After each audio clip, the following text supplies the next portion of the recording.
Hey there, this is your coach James Wilson here to go over your ESD workouts. So again, these workouts are your on-bike cardio workouts.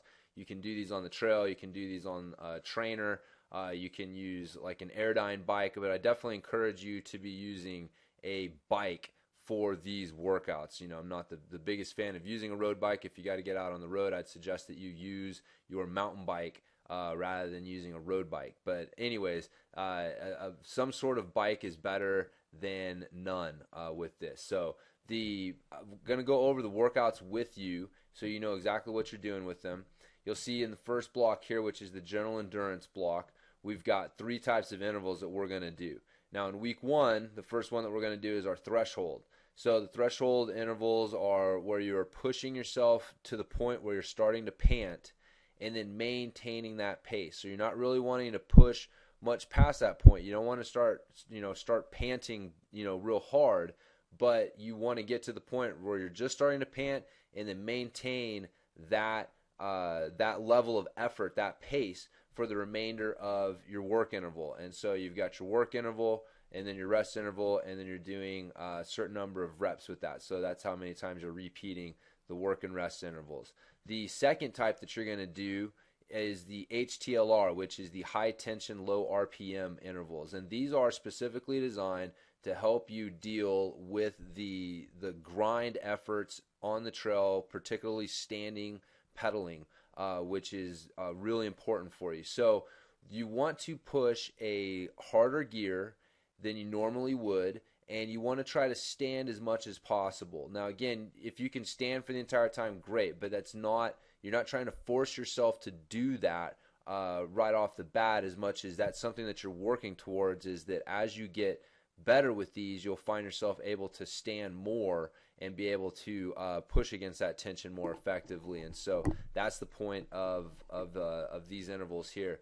And then you'll see in week 5, we're going to start introducing some cardiac power intervals. And so these are a self-selected pace, which means that you don't necessarily need to push a really hard gear. You just need to push a gear that feels, relatively comfortable and, quote unquote right for you. And again, if you want to be working on your ability to stand up and pedal more, then you should try to work on standing up to pedal during these as much as possible. But again, you don't have to stand up all the time on every single one, as much as kind of work towards that if that's one of the things you want to improve. So that's the basic idea of these. Now with these cardiac power intervals, you'll see that your rest period is a little different. You are letting your heart rate drop back down to 120 beats per minute before you start your next work interval, and then you're repeating that for your reps, and then you've got your 2 to 3 series. And again, a series is after you've done your 10 reps, then you would rest 5 minutes, and then you would do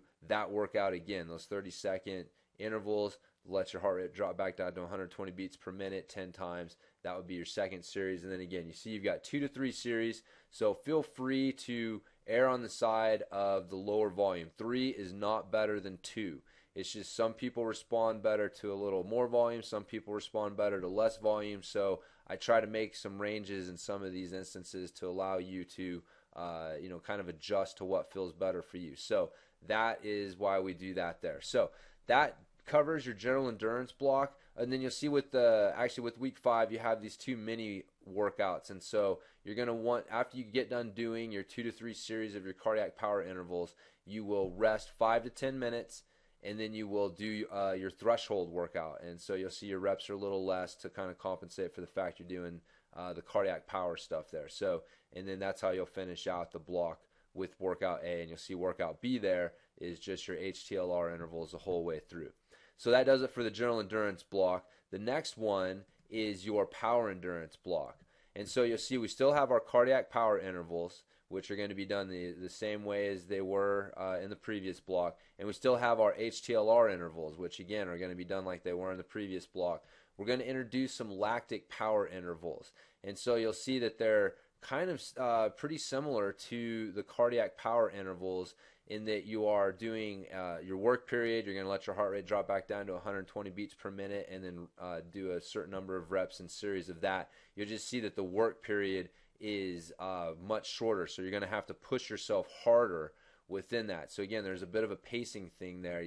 The cardiac power, you're going to want to be pushing as hard as you can, and the lactic power, you're going to want to push as hard as you can. But obviously, there's going to be a little bit different effort level with those two workouts. So that pacing strategy is one of the things that you're going to want to develop with these workouts, because that's what's going to give you the physical and mental confidence to go out and recreate these efforts on the trail, and that's where it really counts.